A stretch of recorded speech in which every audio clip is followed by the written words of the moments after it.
Hey guys, here we go with number 2 on your quiz 1.02. Which set of points are collinear? So we have these to select from.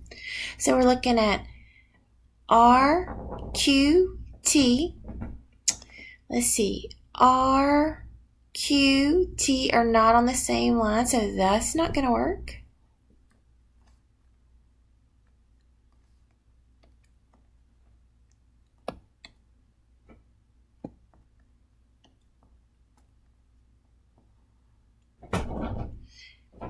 Our next one is FDR. F, D, and R are on the same line, so they are collinear. Now let's look at Q, W, F are not on the same line, so that is not collinear.